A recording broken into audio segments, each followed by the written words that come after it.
अस्सलामुअलैकुम students, welcome to class matric. आज हम चैप्टर 1 स्टार्ट करेंगे। इंट्रोडक्शन है, इसमें फ़िज़िक्स पहला जो लेक्चर है वो बेसिकली आपका फ़िज़िक्स और इसकी ब्रांचेस से रिलेट करता है। आज हम पढ़ेंगे व्हाट इज़ फ़िज़िक्स और इसकी how many branches of physics are there.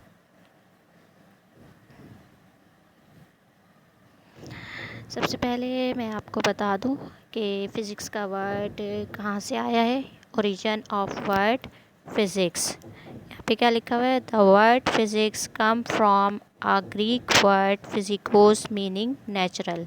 Physics का जो वर्ड है बेसिकली वो ग्रीक लैंग्वेज से आया है। ग्रीक लैंग्वेज का एक वर्ड होता है फिजिकोस, जिसके मीनिंग होते हैं नेचुरल, यानी कि कुदरती तौर पर नेचर में जो जो चीज़ें हैं मौजूद हैं, फ़िज़िक्स में बेसिकली उनको स्टडी किया जाता है। अब हम अगर डेफिनेशन को पढ़ें, डेफिनेशन में स्लाइड में क्या लिखा हुआ है, physics science which deals with the interaction of matter and energy. Basically physics क्या है, साइंस की वो ब्रांच है जिसमें हम स्टडी कर रहे होते हैं मैटर को, एनर्जी को और उनके इंटर कन्वर्जन को। मैटर क्या होता है, हर वो चीज़ जो कि मास रखती है, स्पेस ऑक्युपाइड करती है, वो आपका मैटर कहलाता है। तो फिज़िक्स में हम क्या स्टडी कर रहे होते हैं कि मैटर और एनर्जी किस तरह एक दूसरे में कन्वर्ट होती हैं या किस तरह से इनका कन्वर्जन होता है। मैटर एनर्जी में कन्वर्ट और एनर्जी मैटर में किस तरह कन्वर्ट होगी। यहाँ पे हम एग्जाम्पल के तौर पर ले सकते हैं कि हाइड्रो इलेक्ट्रिक पावर स्टेशन में क्या होता है, वाटर जो कि एक मैटर है उसको कन्वर्ट किया जा रहा होता है इलेक्ट्रिकल एनर्जी में, और फिर ये इलेक्ट्रिकल एनर्जी जब आपके घरों को सप्लाई होती है, वहाँ पे इलेक्ट्रिकल अप्लायंसेस को फॉर एग्ज़ाम्पल बल्ब अगर उस इलेक्ट्रिकल एनर्जी के थ्रू ऑन किया जाता है तो वो इलेक्ट्रिकल एनर्जी आपकी लाइट एनर्जी में कन्वर्ट हो जाती है। तो इस तरह ये इंटर कन्वर्जन होता है, मैटर और एनर्जी एक दूसरे में कन्वर्ट हो जाती है। तो फिज़िक्स में बेसिकली हम पढ़ रहे होते हैं मैटर के बारे में, एनर्जी के बारे में और उनके इंटर कन्वर्जन के बारे में या इंटरेक्शन के बारे में। फ़िज़िक्स को अगर हम दो हिस्सों में डिवाइड करें तो एक क्लासिकल फ़िज़िक्स से और दूसरी मॉडर्न फ़िज़िक्स से। 20वीं सेंचुरी से पहले जो फ़िज़िक्स पढ़ी जाती थी वो बेसिकली आपकी क्लासिकल फ़िज़िक्स थी।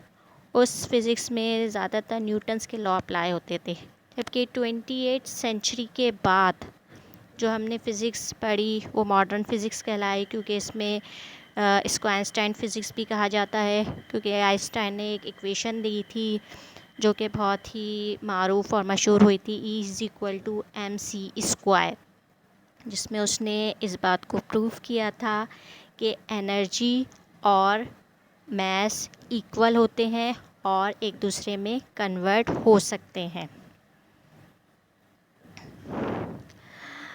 हमारी बुक में जो ब्रांचेस ऑफ फिज़िक्स गिवन हैं वो तकरीबन 9 के करीब ब्रांचेस गिवन है। Number 1 mechanics, number 2 electricity, number 3 electromagnetism, number 4 solid state physics, number 5 atomic physics, number 6 nuclear physics, number 7 plasma physics, number 8 biophysics, number 9 astrophysics.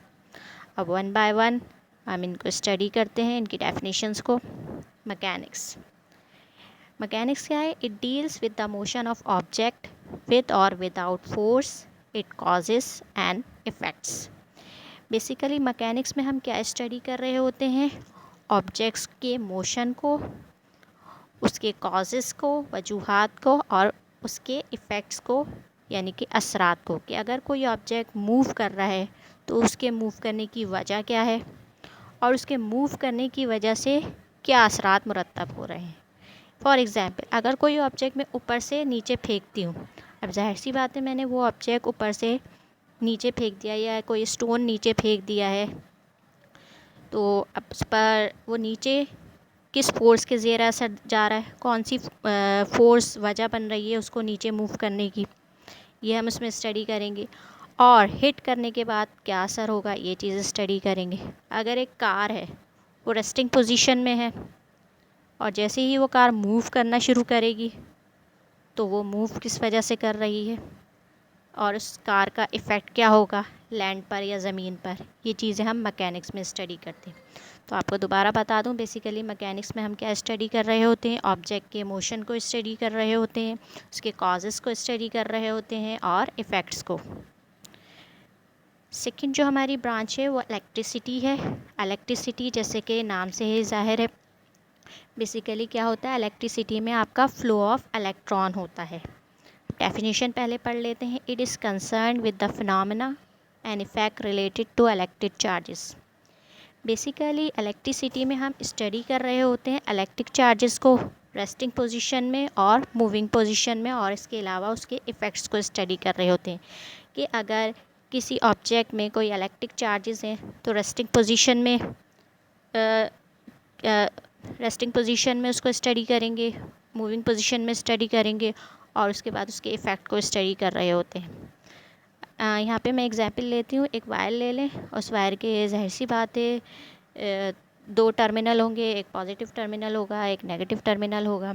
अगर उस वायर को मैं एक बैटरी से अटैच कर देती हूँ और दूसरा उसका टर्मिनल मैं बल्ब से अटैच कर देती हूँ, तो क्या होगा, जैसे ही बैटरी को मैं ऑन करूँगी तो उस वायर के अंदर क्या मौजूद होते हैं, चार्जेस मौजूद होते हैं जो कि फ़्लो करना शुरू कर देते हैं। जैसे ही ये चार्जेस फ़्लो करते हुए बल्ब के पास जाएंगे तो उसकी वजह से बल्ब क्या होगा, आपका रोशन हो जाएगा।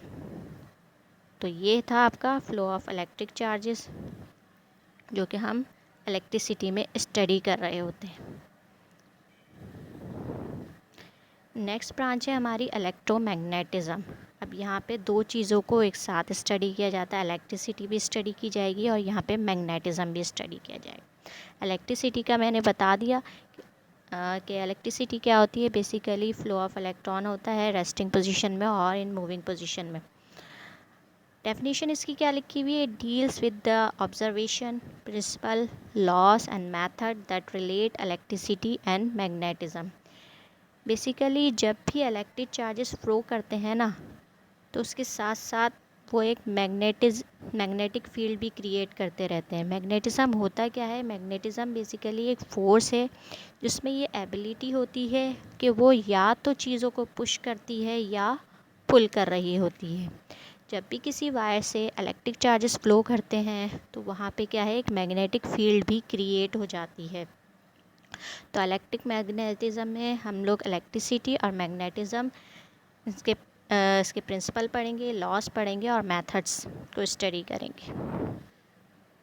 Solid state physics, it deals with the structure and properties of solid material. Solid state physics में बेसिकली हम क्या पढ़ेंगे, जितने भी सॉलिड मटेरियल हैं हम उनके स्ट्रक्चर को पढ़ेंगे, उनकी फॉर्म को पढ़ेंगे, शेप्स को पढ़ेंगे, उनमें क्या क्या फ़िज़िकल प्रॉपर्टीज़ होती हैं, वो तमाम प्रॉपर्टीज़ को सॉलिड स्टेट फिज़िक्स में स्टडी किया जाता है। एटॉमिक फ़िज़िक्स जैसा कि नाम से ही ज़ाहिर है कि इसमें एटम को स्टडी करेंगे, उसके स्ट्रक्चर को स्टडी करेंगे, उस एटम में क्या क्या प्रॉपर्टीज़ होती हैं उसको स्टडी करेंगे। जो एटम है उनके डिफरेंट स्ट्रक्चर होते हैं, या तो वो क्यूबॉइड फॉर्म में होते हैं, यानी कि बहुत सारे एटम जब मिलते हैं वह या तो वो क्यूबॉइड शेप फॉर्म कर लेते हैं या टेट्राहेड्रल स्ट्रक्चर बना लेते हैं। अगर हम फॉर एग्जांपल डायमंड को देखें, वहाँ पे क्या है, कार्बन के बहुत सारे एटम मिलके क्या एक शेप बना देते हैं टेट्राहेड्रल, जो कि डायमंड फॉर्म में आ जाता है। तो एटॉमिक फ़िज़िक्स में बेसिकली हम इन्हीं चीज़ों को स्टडी कर रहे होते हैं। एटॉमिक फ़िज़िक्स डील करती है with the structure and properties of atom, कि एक एटम जो है, एक एटम या बहुत सारे एटम मिलकर किस तरह का स्ट्रक्चर बनाएंगे और जो एटम है उनकी प्रॉपर्टीज़ क्या होती हैं। नेक्स्ट है हमारी nuclear physics, it deals with the structure properties and reaction of the nuclei of atom. Basically nucleus क्या है, ये पार्ट ऑफ एटम होता है। एटम हमारा दो हिस्सों पर मुश्तमिल होता है, एक उसके शेल्स होते हैं या एनर्जी लेवल्स भी आप उससे कह सकते हैं, दूसरा इसका जो पार्ट होता है वो न्यूक्लियस होता है। और न्यूक्लियस के अंदर हमारे पास सब एटॉमिक पार्टिकल मौजूद होते हैं, न्यूट्रॉन मौजूद होते हैं, प्रोटॉन मौजूद होते हैं। तो न्यूक्लियर फिज़िक्स में बेसिकली हम न्यूक्लियस को स्टडी कर रहे होते हैं, न्यूक्लियस के स्ट्रक्चर को स्टडी कर रहे होते हैं, प्रॉपर्टीज़ को, रिएक्शन को। सही, अगर reaction of the nuclei of atom. Nuclei का मतलब है बहुत सारे एटम्स के न्यूक्लियस को यहाँ पे स्टडी किया जाता है। Plasma physics, it deals with the properties of highly ionized atoms forming a mixture of bare nuclei without electron and electrons। अच्छा, सबसे पहले ये बता दूं कि what is plasma. Plasma basically matter की फोर्थ फॉर्म है। हमें पहला पता था कि मैटर की 3 फॉर्म कौन कौन सी है, सॉलिड, लिक्विड एंड गैस। जो फोर्थ फॉर्म है वो प्लाज्मा होती है। प्लाज्मा किस तरह बनता है? प्लाज्मा बेसिकली क्या है, जो वर्ड इसके अगर मैं मीनिंग बताऊं तो इसका मतलब होता है मोल्डेड फॉर्म। या अगर आप गैस के पार्टिकल ले लें, सही है, अगर उन गैस के पार्टिकल को हाई टेम्परेचर हम प्रोवाइड करते हैं तो क्या है, वो गैस पार्टिकल आयोनाइज होना शुरू हो जाते हैं। आयोनाइज का मतलब है जब भी किसी एटम में से इलेक्ट्रॉन निकल जाता है तो वो आयन में कन्वर्ट हो जाता है। तो प्लाज्मा स्टेट, प्लाज्मा फिज़िक्स में हम क्या पढ़ रहे होते हैं, उन हाईली आयोनाइज एटम की प्रॉपर्टीज़ को स्टडी कर रहे होते हैं कि जब उसमें से इलेक्ट्रॉन निकल जाता है, क्योंकि कुछ एटम्स ऐसे होते हैं जिसमें एक इलेक्ट्रॉन होता है। फॉर एग्ज़ाम्पल हाइड्रोजन में सिर्फ एक इलेक्ट्रॉन होता है। अगर हाइड्रोजन में से वो एक इलेक्ट्रॉन निकल जाएगा तो वो आयोनाइज फॉर्म में आ जाएगा, तो वो आपका बेयर न्यूक्लियाई कहलाएगा, यानी कि न्यूक्लियाई विदाउट इलेक्ट्रॉन। और कुछ एटम ऐसे होते हैं जिसमें बहुत सारे इलेक्ट्रॉन होते हैं, उसमें से 1-2 इलेक्ट्रॉन अगर निकल जाएं फिर भी उसमें इलेक्ट्रॉन मौजूद रहते हैं, लेकिन वो आयोनाइज फॉर्म में आ जाता है क्योंकि उसमें से इलेक्ट्रॉन निकल जाता है। जब भी किसी एटम में से इलेक्ट्रॉन निकल जाता है तो वो आयन में कन्वर्ट हो जाता है। और प्लाज्मा स्टेट फिज़िक्स में हम प्रॉपर्टीज़ पढ़ते हैं हाईली आयोनाइज एटम की। Biophysics, it deals with the application of physical methods and explanation to biophysical system and structure। Basically अब नाम से ही ज़ाहिर है, बायो के मीनिंग्स क्या होते हैं, लाइफ होते हैं या लिविंग। इसमें हम फिज़िक्स के मुख्तलिफ लॉस को, प्रिंसिपल को बायोलॉजी में अप्लाई करते हैं। और अगर मैं एग्ज़ाम्पल दूँ, आपने कैमरा देखा होगा, ह्यूमन आई। तो बेसिकली कैमरा और ह्यूमन आई के जो वर्किंग प्रिंसिपल हैं वो तकरीबन सेम हैं, एक जैसे हैं। कैमरा आपका फ़िज़िक्स से रिलेटेड है, ह्यूमन आई आपकी बायो से रिलेटेड है। तो ये दोनों एक दूसरे से क्या कर रही हैं, रिलेट कर रही हैं। फ़िज़िक्स के जो लॉस वगैरह हैं वो फ़िज़िक्स के जो लॉज हैं कैमरा पे भी अप्लाई होते हैं और वो आई पे भी अप्लाई होते हैं। अगर दूसरी एग्जांपल लूँ, लिवर आपने देखा होगा। लिवर में क्या होता है, एक तरफ लोड रखा हुआ होता है, एक तरफ एफ़र्ट लगती है। जब हम एफ़र्ट लगाते हैं, फोर्स वगैरह लगाते हैं तो लोड क्या होता है, लिफ्ट अप होता है। अगर हम अपने ह्यूमन के फ़िज़िकल सिस्टम को देखें तो उसमें भी क्या है, एल्बो को अगर आप देखें तो बेसिकली एल्बो जो आपका वर्क कर रहा होता है वो लिवर के ही उसूल के तहत वर्क कर रहा होता है। तो बायोफिज़िक्स में हम क्या करते हैं, स्टडी कर रहे होते हैं फ़िज़िकल मेथड्स को and explanation to biophysical system and structure. Astrophysics, it deal with the study of the physics of astronomical bodies।